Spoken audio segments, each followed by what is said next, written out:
Whatever you think about Jesus, you have to confess he demands a response. Jesus died nearly 2,000 years ago, and all serious historians agree with that and accept that. And yet he's still worshipped and revered as God by millions of people around the world today.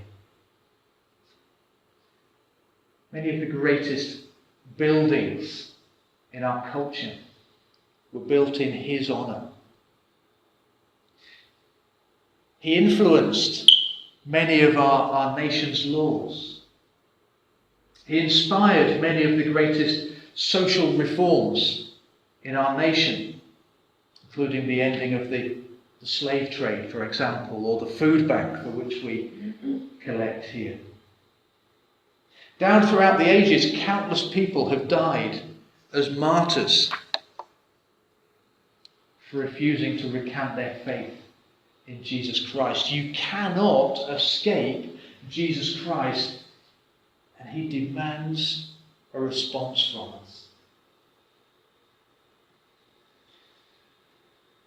When Jesus was speaking to his disciples sometimes before this event, he asked the disciples, he said to them, "Who do people say that I am?"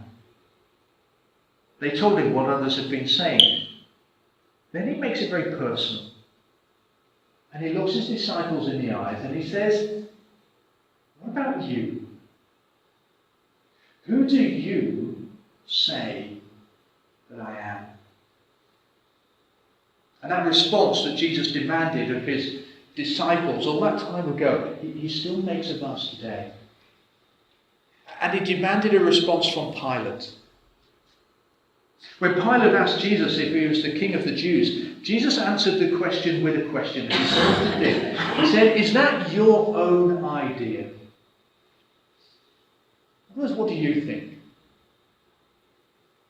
Pilate, who do you think that I am? Forget what others have told you for a moment. What do you say that I am? And he still prompts us today. Who do you say that Jesus is?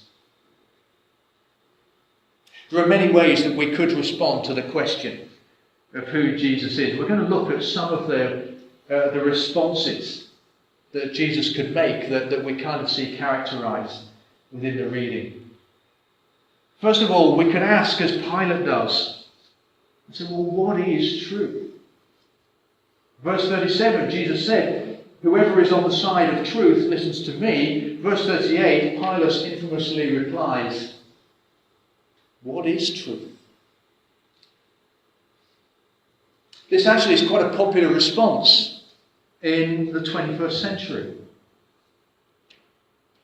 Today, the prevailing thinking is, we all have our own idea, and everybody's idea is equally valid.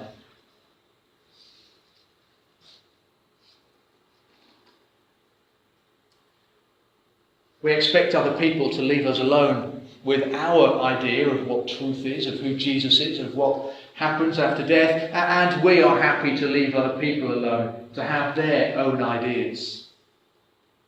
Whatever you believe, well, do you know what? That is true for you. And if it's true for you, then that's great. But it's not my idea, therefore it's not true for me. Ask people what will happen when they die, and they all have their own ideas. And they believe that we should all be left to our own belief. Just the sheer logic of that should say to us that we can't all be right. It can't be true for you while this idea is true for me. You know, what happens when you die? Well, if you're a Muslim, you go to paradise, God willing. If you're a Buddhist, you get reincarnated. If you're a Christian, you go to heaven to be with Jesus. If you're an atheist, you cease to exist. And that is what people will say, because that is true for them. It's just completely illogical. All those different ideas can't all be right. They can all be wrong, but they can't all be right. There cannot be multiple truths. Something isn't just true because I believe it to be true, and therefore it's true for me. But something different is true for you because you believe that to be true. Saying of Jesus that whatever you believe about him is true for you is actually a cop-out. It's a refusal to have a real idea of our own.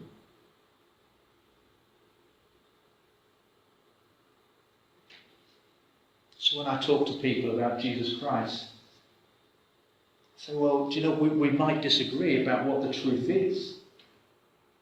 But let's be logical and admit there can only be one truth about him. Either he is God incarnate or he isn't. He can't be that for me, but not for you. We can't just say it's okay for everybody to have their own opinion and those opinions are correct for them. It's a nice 21st century compromise. But actually it's a total refusal to answer the question of who we say Jesus Christ really is.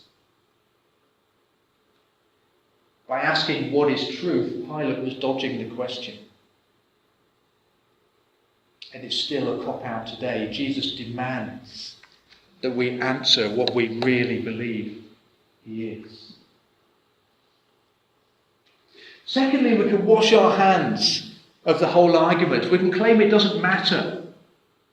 This is what Pilate went on to do. After denying that there could be any truth, he later kind of washed his hands. Other Gospels record Pilate very literally washing his hands in front of the crowds, saying that guilt for Jesus' death wasn't on his hands, it was on the hands of the crowd. But figuratively here, even in John's Gospel, he washes his hands of Jesus. He refuses to say who he really thinks Jesus is, and he hands the decision over to others. Verse 39, do you want me to release the King of the Jews? Hands the decision over to others. What do you want done with Jesus? Who do you say he is? Is he everything he claims, or is he just a criminal? You decide. Pilate was saying, actually Jesus didn't matter to him. It didn't matter to him who Jesus was. It's not important. He'd ascertained the important thing to him. Was Jesus leading a rebellion? Was he claiming to be the king of an earthly kingdom and therefore was going to try and overthrow the Roman Empire in that place? Once he'd realised that Jesus wasn't going to affect him in his life in that moment in an important way, he says, well, do you know what? It doesn't matter. I don't care who Jesus is. He's not a rebel who I need to put down for the good of the Roman Empire. I don't care what happens to him. You decide, crowd, you tell me. Should I release him or crucify him?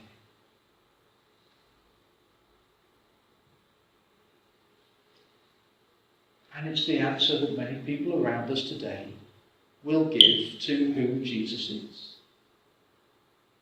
It doesn't matter. I neither know nor care who Jesus was.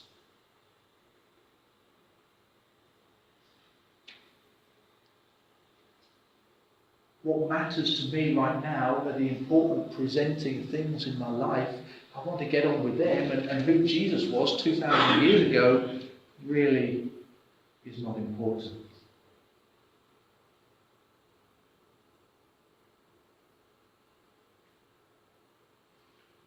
And Jesus' voice still cries out across the millennia, saying to those people, don't wash your hands of this. Don't say it doesn't matter. Decide, who do you think I am? Who do you say that I am?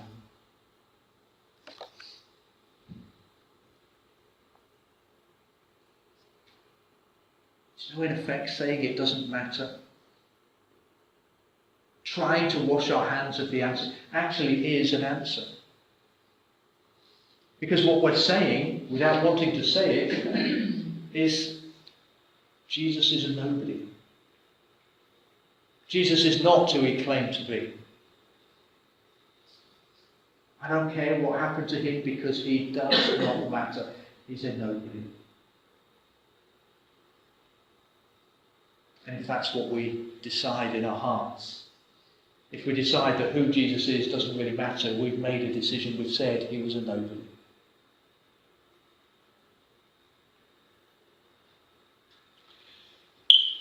Thirdly, we can respond by choosing someone or something other than Jesus to be important in our lives. This is what the Jewish crowds do in verse 40. No, not him, give us Barabbas. They had a choice of who they wanted released. They chose a thief over the one who claimed to be the Son of God.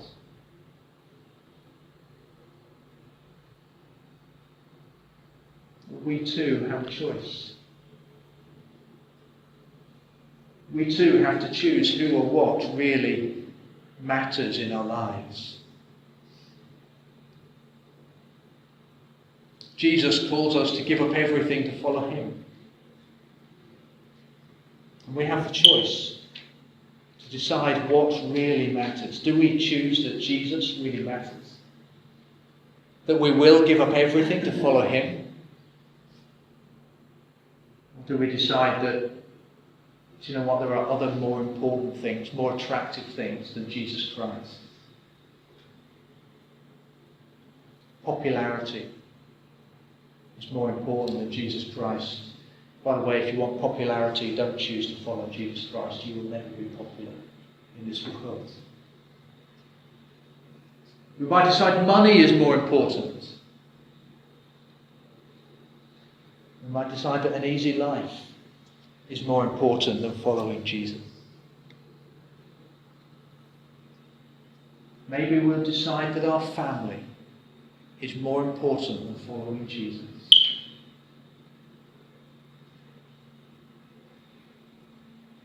There are some amongst our fellowship who have chosen to follow Jesus Christ, even knowing that it will make things really difficult in their family lives. Those people in our fellowship who've done that, I think, are an inspiration to the rest of us. Will we do the same? Will we make the same choice? Will we say that following Jesus, being one of his disciples, gathering together with other disciples when they meet, is more important than having an easy life within our family, than not upsetting other members of our family? It's a difficult choice. It's the one that Jesus calls us to make. We can choose to follow Jesus and make him more important. Or we can run with the crowd, as they do in verse 40, and choose somebody or something other than Jesus to make more important in that moment. And the answer that we give when we have that choice will say something of who we really think Jesus Christ is. Is he God incarnate or is he a nobody? If he's God incarnate, well, let's give up everything to follow him.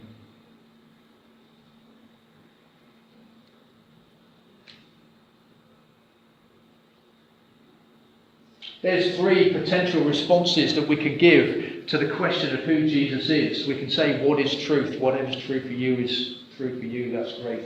I'll have my own. We can wash our hands and say, he's a nobody. We can choose to make something else far more important in our life than Jesus. There is a fourth option. We can choose to follow Jesus Christ. We can choose to say, Jesus is more important than anything else. He is God's the Son, part of the Trinity, who died for us on the cross. And I will follow him.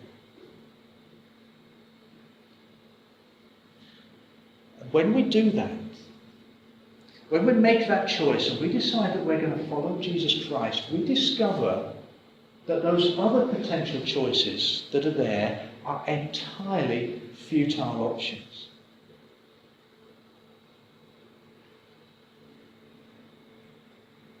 We discover that Jesus is truth.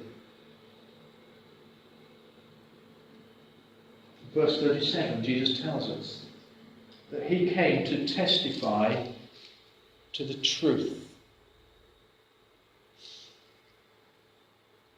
For thousands of years, people have been trying to work out what God was really like, what God really wanted from them.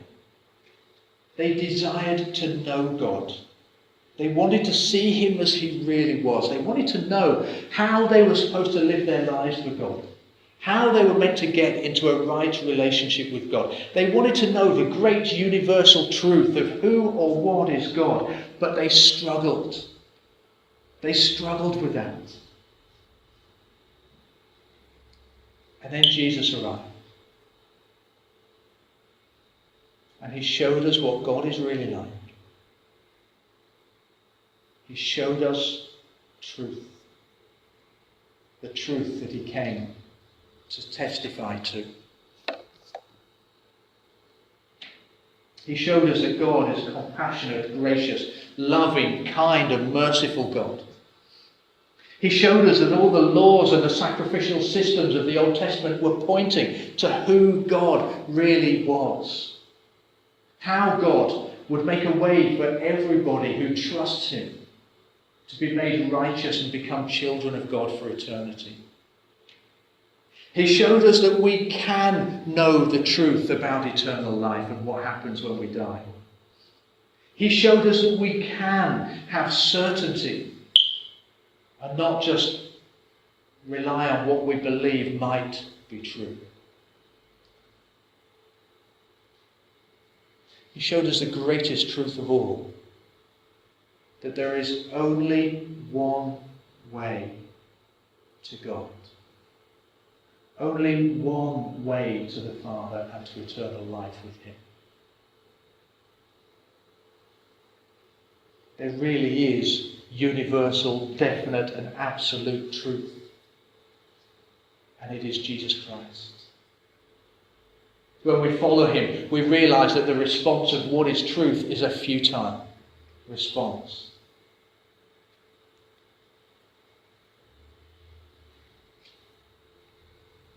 Jesus said, I am the way, the truth and the life. No one comes to the Father except through me.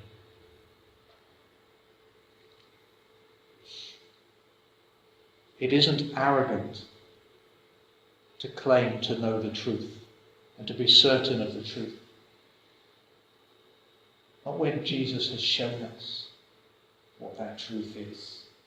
The God of heaven has revealed himself to us through Jesus Christ.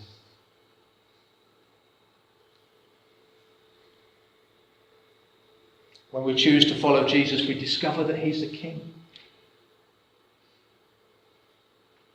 Pilate wanted to know if Jesus considered himself to be a king. When he found out that Jesus didn't consider himself a king in the traditional sense, the king of an earthly kingdom with physical borders around it, he kind of lost interest in Jesus Christ. He washed his hands of him and said, it doesn't matter to me anymore.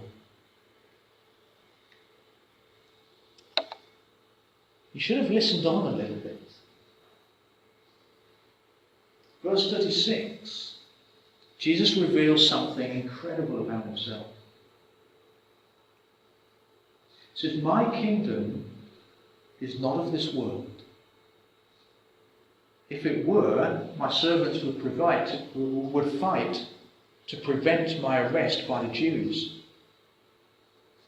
But now my kingdom is from another place.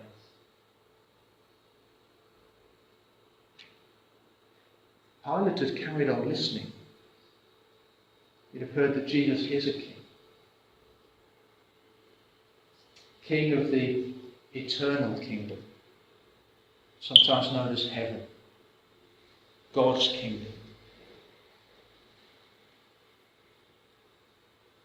And many years before, the prophet Daniel had interpreted Nebuchadnezzar's dream about kingdoms being built up and destroyed. And as Daniel interpreted that dream, he looked at the final part of that dream and he said this.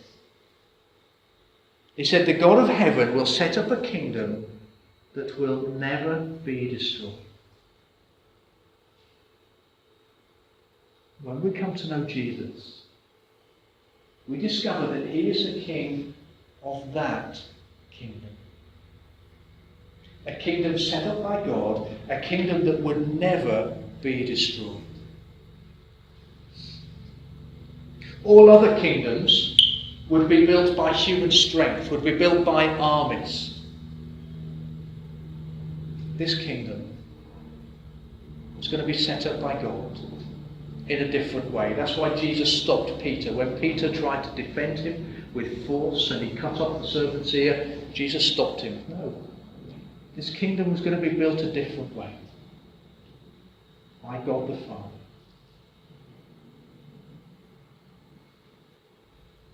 Pilate had listened.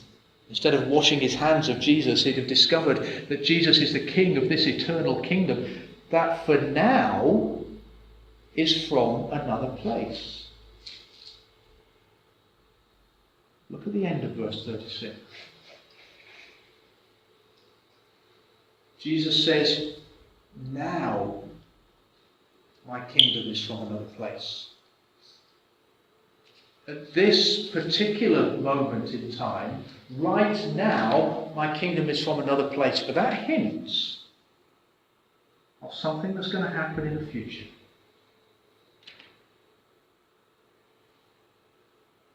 It's easy to sit here now in the comfort of our 21st century lives and say that Jesus doesn't matter, wash our hands of him and say he's not important. Jesus' kingdom is going to come one day. And then we'll wish we hadn't washed our hands with Jesus.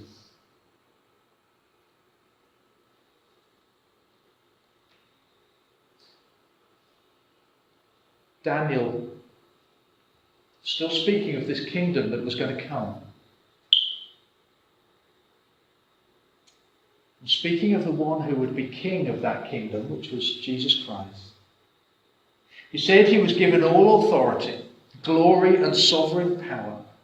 All peoples, nations and men of every language worshipped him. His dominion is an everlasting dominion that will not pass away, and his kingdom is one that will never be destroyed. And a few verses later it says, then all sovereignty, power and greatness of the kingdoms under the whole heaven will be handed over to the saints, the people of the Most High. His kingdom will be an everlasting kingdom. All rulers will worship and obey him. Pretending that Jesus doesn't matter, washing our hands of a decision of who Jesus is, will not work. His kingdom might be from another place right now, and we can pretend that Jesus doesn't matter right now, but one day he is coming. His kingdom will be established for eternity, and it will rule over all peoples, including those who've said Jesus doesn't matter.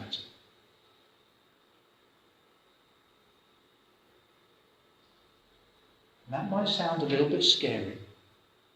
Christ coming in all his power, in all his glory, to destroy all the other kingdoms and all the kings of this earth bowing down to him. It doesn't have to be scary.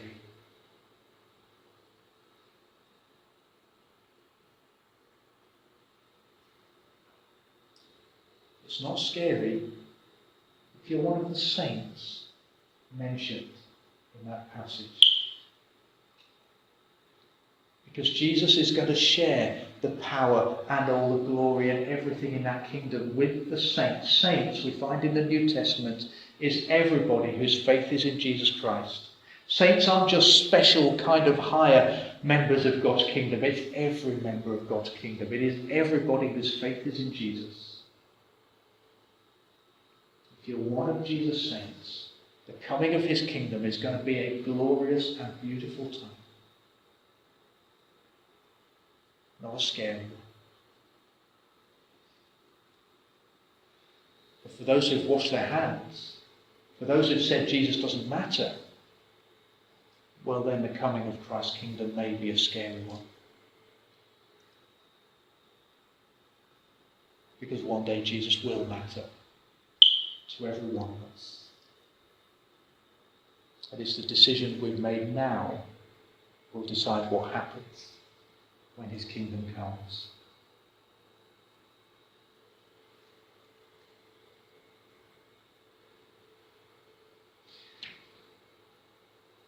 Jesus has shown us how we can be part of that kingdom, how we can be one of those saints.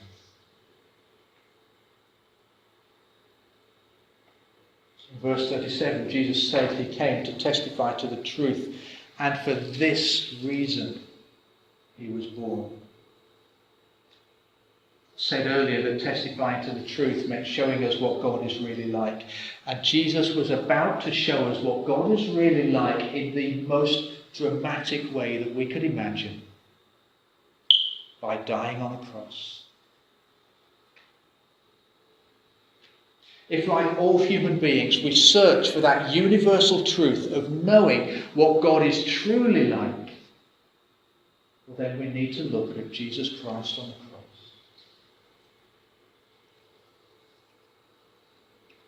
Because there on the cross,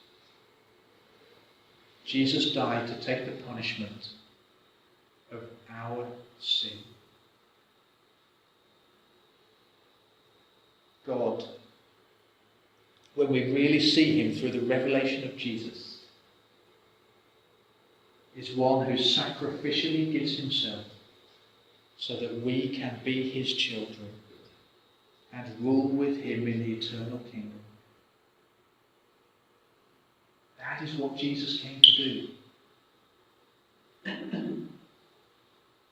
God loves you, and God wants you in that kingdom.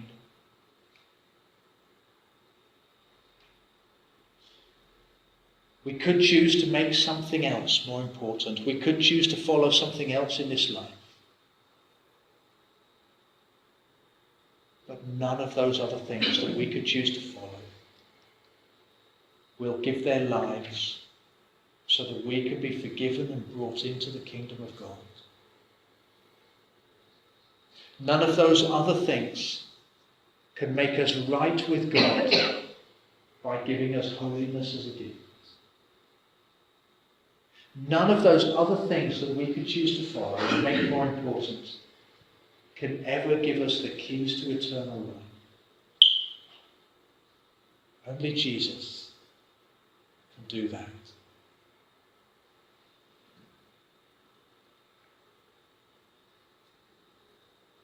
There are many ways that we could choose to respond to Jesus.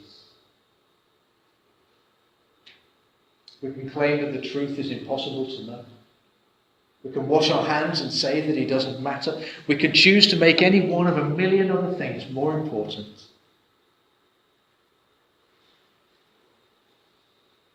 But Jesus is truth. He's truly God, and he shows us God in all his wonderful glory. Jesus does matter because he is the King of the eternal kingdom that will one day rule over the universe. Jesus can make us right with God and give us entry into the kingdom as co-heirs with him for eternity.